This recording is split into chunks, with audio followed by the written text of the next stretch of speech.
I'd worked really hard to become a starter. Really, really hard. Like I'd outworked people that were more talented than me.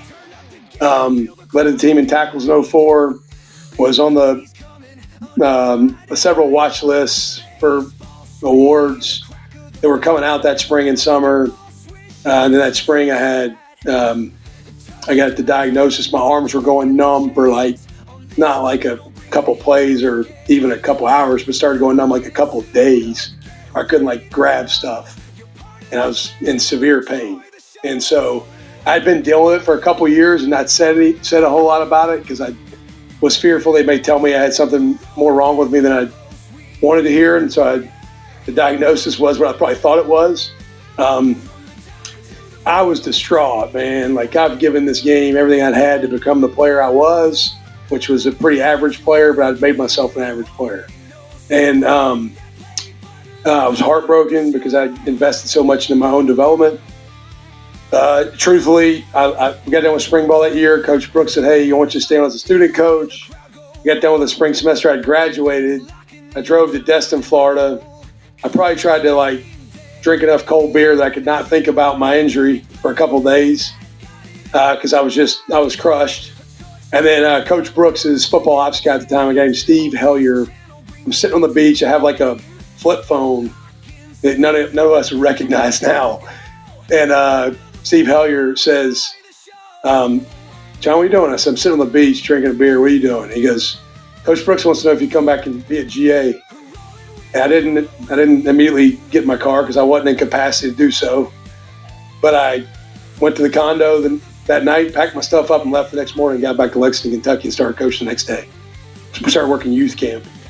And so I hadn't looked back. And it's been the greatest blessing of my life to be a college football coach.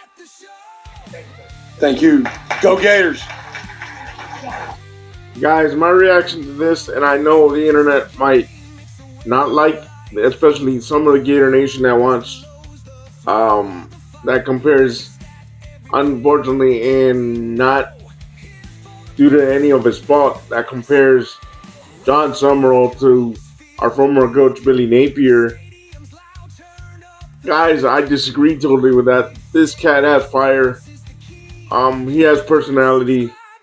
He's had a winning record in the G5. He mentioned the fact that the last championship coach we had at Florida also came from the G5. And he was not a known commodity when he came to Gainesville. He was around his age, 40, 41, when he came to Gainesville. And his name was Urban Meyer. This cat, Coach Jon Sumrall, has the same personality and fire, at least in my opinion. And I'm going to go out on a limb. Gator Nation, you can burn me now if you want. If you disagree with me, that's fine.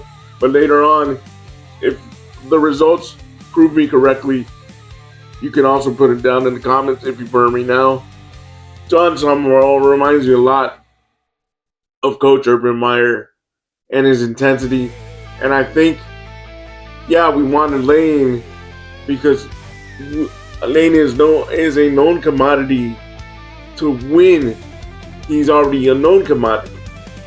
But I think Jon Sumrall, in my opinion, is Urban Meyer 2.0. Put it down in the comments if you agree with me. What do you believe of Coach Jon Sumrall? Does he remind you of Urban Meyer?